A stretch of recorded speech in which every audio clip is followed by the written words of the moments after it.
to feel just a little bit too relaxed. Is there such a thing as feeling too relaxed? It's a nice thought. Ray, that's really not necessary. Have I told you how grateful I am that you agreed to serve on this medical panel for Frank? I'm really not sure how you talked me into it. I'm not one of his many admirers, you know. In fact, I'm not a supporter of his at all. National health care for children deserves the best medical minds available. You're one of the best medical minds. Flattery will get you anything, huh? Clever lady, Ray. Thank you very much. Well, I, on the other hand, am not so clever. For someone who just got out of the hospital bed, I think that I am pushing it just a little bit. Oh, we'll eat later on. You know, I'm awfully glad you were able to get here early. Thanks to you, I'm really beginning to understand Miss Coleridge for the first time. The ever-devoted supporter of Mr. Ryan. I must admit, at first I was wondering how she'd manage the responsibilities of a full-time job and caring for a baby and also find time and energy to give to Frank's campaign. Now that I realize her unusual commitment to Frank. Very unusual commitment. I watched her. I must say, I think she's dedicated to Frank to the point of self-sacrifice. Unfortunately, she's not the only one who's going to be making sacrifices. Oh, you mean her baby? With his mother out of the house more than ever, of course. I'm sure she'll be able to find suitable arrangements. Listen, Edmund should not be raised by suitable arrangements. When he's sick, he shouldn't be taken care of by suitable arrangements. He should have his mother. Are you saying that you think perhaps Miss Coleridge won't be able to budget her time? Where it concerns Frank Ryan, yes. Well, I must say she does seem to be prepared to be awfully generous given her schedule. Oh, I'm sure she will be. Well, it's all going to be so lovely for Frank, isn't it? Hello, Good evening. Hello, everybody. Good evening. Hi. Welcome. Frank, I have a word with you before everybody else gets here. Sure. Here, let me take your coat. Thank you. Oh, Bob, you know Dr. Bolak, don't you? Seneca, Bob Reed? Yeah, sure. Hi, sir. Good evening. Greetings. All right, now, Bob and Frank, I want you both to come with me and check out the tentative agenda I've made before everybody else gets here. Go. Good evening, Dr. Bolak. Good evening. Still serving the Lord and Master, I see.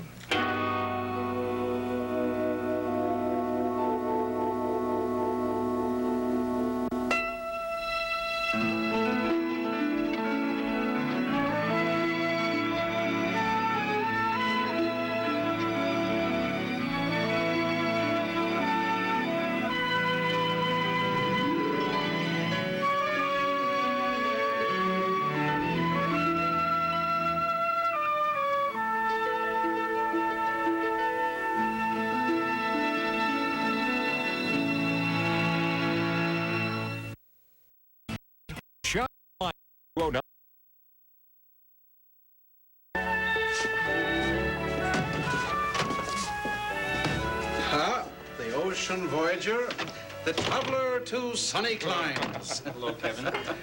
Does that look like the face of a man who's about to spend the next 5 days cruising the Caribbean? You want to go? Well, can I choose my own companion? If I could choose my own companion, I wouldn't mind going.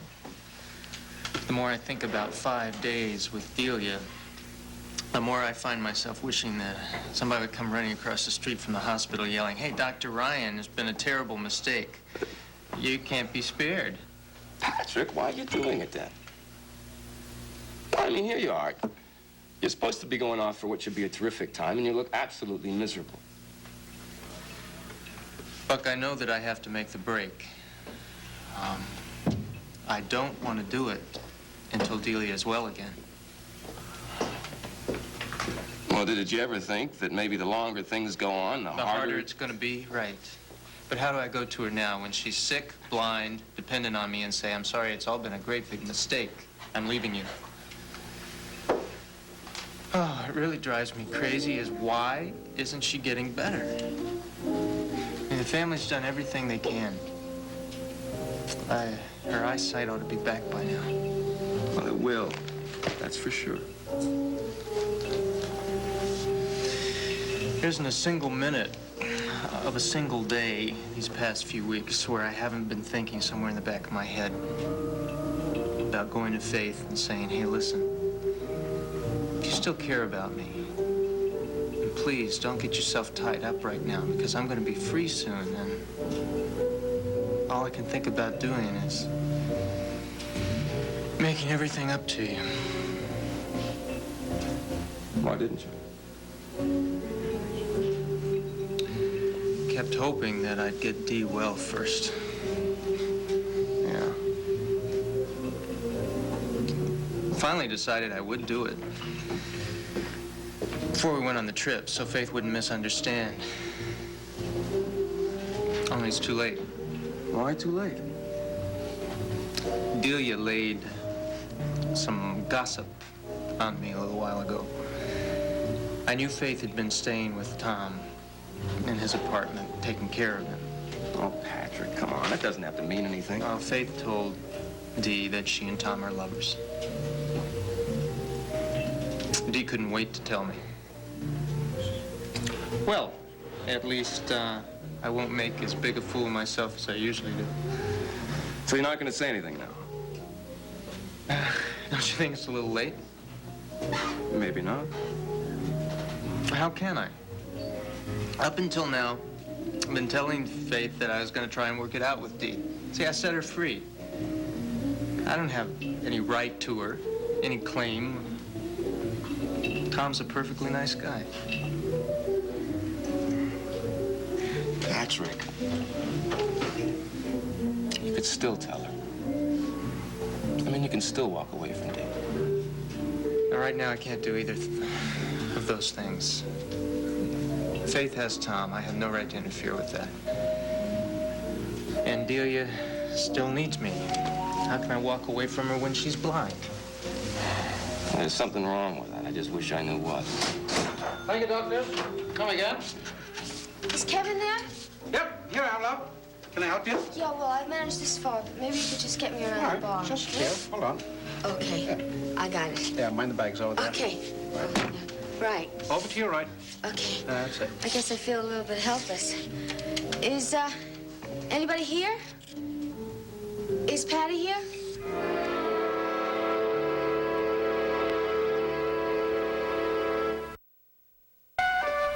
What do you mean by that? Oh, no. Please, don't be defensive. I, too, have been called upon to serve the great man. You what? I, too, am a member of the panel on national health care for children. I find that a rather ironical position to hold, since there's very little I can do for the one child that I truly love. Just how much have you had to drink? Not much. Not much. Not enough to fog my brain. Not enough to keep me from wondering where Edmund is and with whom. Edmund is home in his crib with Miriam. Ah, another one of Frank's children being taken care of by people other than the mother. I can't tell you how angry that makes me. Must have struck a nerve. Feeling a little guilty about being an absentee mother. I am not an absentee mother. I'm a damn good mother, and you know it. Yeah, well, I don't see what that has to do with anything. You are a good mother. I've always thought so. See, but I think the operative question is Miriam a good mother?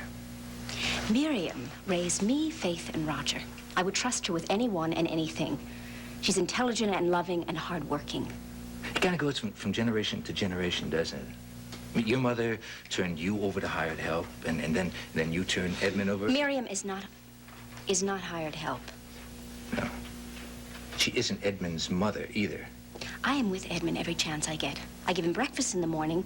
I come home for lunch every chance I get. I see him in the evenings and on all weekends. In addition to what you certainly should understand, it is not the quantity of mothering, it's the quality of mothering. So you've rationalized that very well.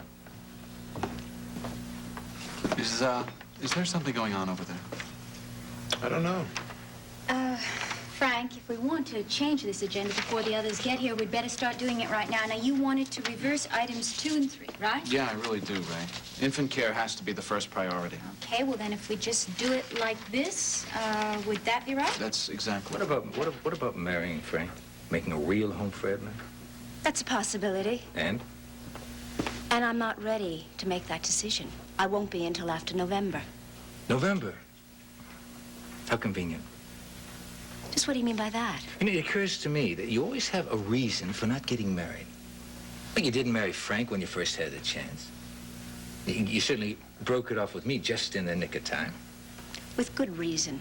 Now you have to marry Frank. It strikes me that you just may be one of those women who'll never marry. Oh, I see. What you're saying is because I wouldn't marry you, I'm not going to marry anybody. No. What I am saying is I suspect that you'll never marry because no one ever quite measures up to Daddy. That is the most ridiculous, superficial thing I've heard you say. Not superficial. You know, I really think you have had one too many, or else you wouldn't be indulging yourself in idle cocktail party psychology. They really got you, didn't it? No, what really gets me is where you think you are that you can set yourself up to criticize the way I raised my son and the way I live my life. Why don't you just think of me as your conscience? That is the most arrogant, presumptuous thing you've said yet. I'm glad you said yet, because you see, I am just getting warmed up. Oh, no, you're not. You're all through. You think I'm going to stand around all evening and listen to this absurd conversation? Frank? Excuse me, but I really have to go. Ray, thank you so much for having me. Some other time. Jill, wait a minute, please. No, I'll talk to you later. Really. Good night, Dr. Bolak. Can I have my coat, please?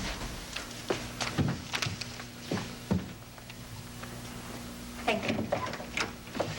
Oh, excuse me, little lady. Didn't mean to block your way. It's quite all right. Dudley, my love. I'm so glad you could be here to help us. Now, I want you to meet Frank Bryan. How do you do, sir? Frank, this is Dudley Brightman. Celebrated Councilman Ryan. Oh, this is Dr. Zink. Hi. Dr. Harkins. Hi. Good to... Yeah, Mr. Brightman, I'm Bob Reed, one of Frank's campaign aides. Shall we have a drink before we get started? We've had one, but I don't suppose another would hurt. Okay, let's go. Right over there. Hello, how are you?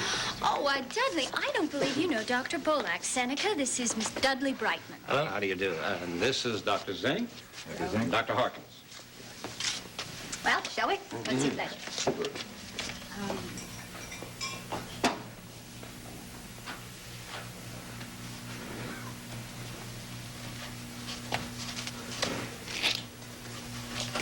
Now, would you mind telling me what that was all about?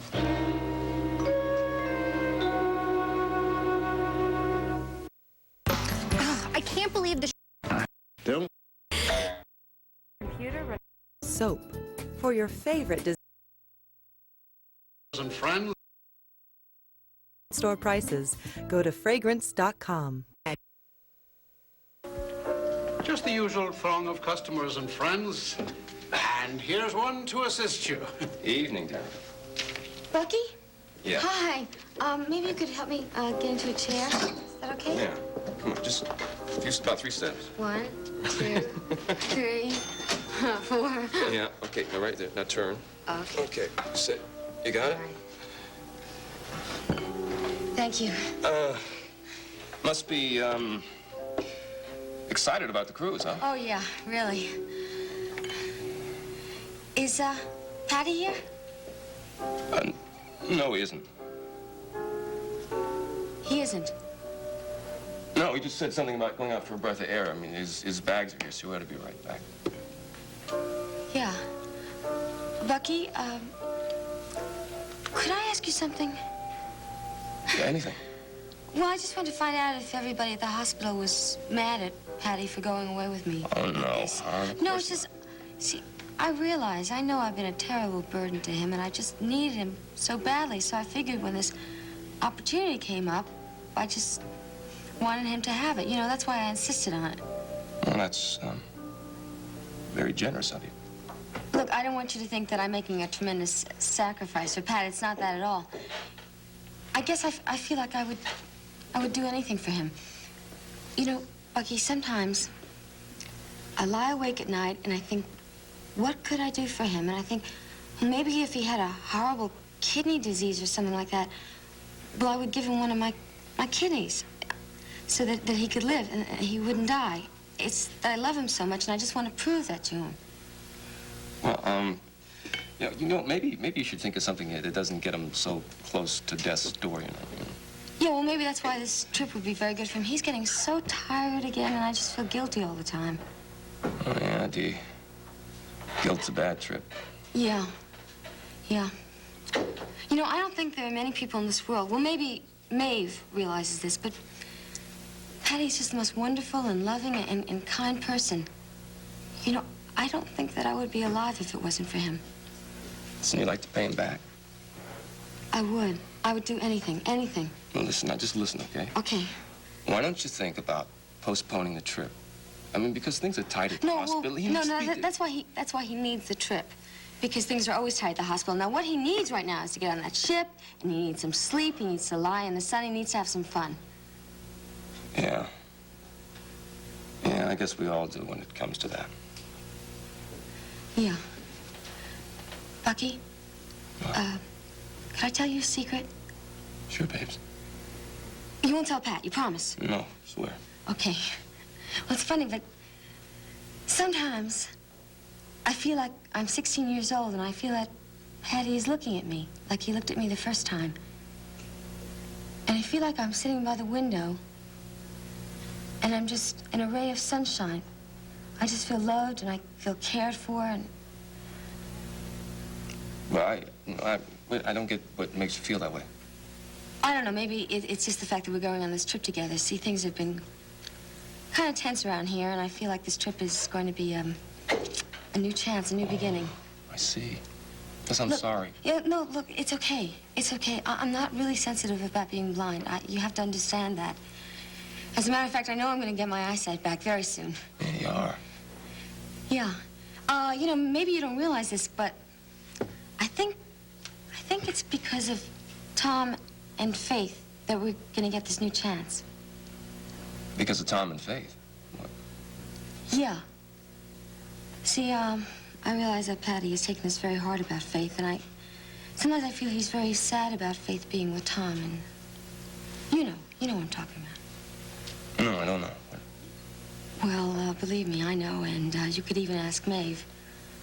Oh, I'm sorry. I'm really sorry. You must be very sad about Faith also. Does it bother you that she's with Tom? Well, No, it's just... All right, Faith is a lady, but I don't know, Bucky. Sometimes I just think of her as a heartbreaker. oh, Dee, come No, on. I'm sorry. It's just that she flirts around, and then she gets involved with guys, and then she just goes on to someone else. I just hope she doesn't do it to Tom, because he's a very sincere person. Listen, I don't think Faith is insincere, I mean, if that's what you're saying. Oh, you don't? No. Oh. Well, I guess I'm glad about that. It's just that, I don't know, it's very hard for me to judge Faith because she's always chasing after Patty like that. Oh, hell, Dee, come on. Jeez. Wait a minute, what was that? What was what? I just thought you got up and you left because I said the wrong thing or something. Well, lucky you. That'll be a nice vacation for you.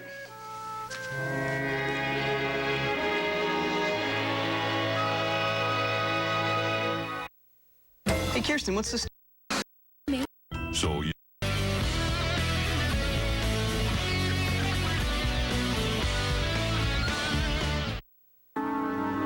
Don't worry, Councilman. She's still under your thumb. What are you talking about, Seneca? I am talking about the fact that she's still your dedicated handmaiden. She is ready to give her all to the cause. Is that what you were laying on her? Is that why she left? I think she went home because I got just a little bit too close to where she lives. About what, Seneca? Well, why don't you ask her?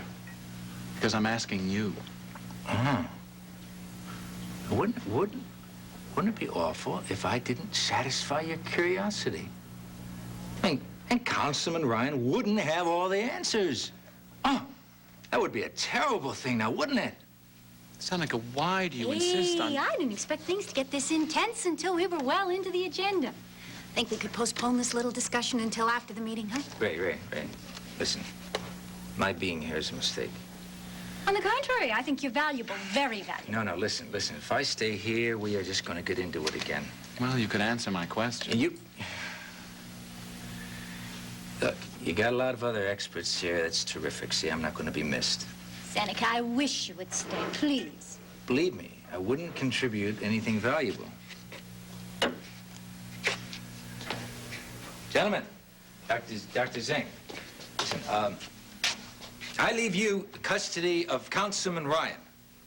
I am sure that you all appreciate the great honor of serving a candidate who is so sure to go all the way to the top. Good night. Well, what started all that? I don't know. Certainly had too much to drink, though. It's funny, when he was talking to me, he didn't seem drunk, and he was in very good spirits. I wonder if Miss Coleridge said anything to upset him. No. That wouldn't be like Jill. I was just wondering what brought it on. Ray, I've got to leave here for about 20 Frank, minutes. you can't do that. Well, she was upset. I'd like to catch up to her. Frank, 3 members of the panel are here now. Your mother and the others will be arriving any minute. You simply can't just walk out. And you'll have to wait till later.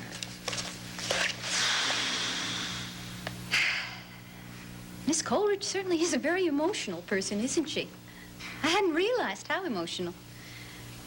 Councilman Ryan, do you have a moment, please? Yeah, certainly. It seems to us that you've left out the most important area of your agenda. Please show me. If we're to be of any service tonight. Well, that's the reason we've called this panel meeting tonight, to avoid making mistakes like this.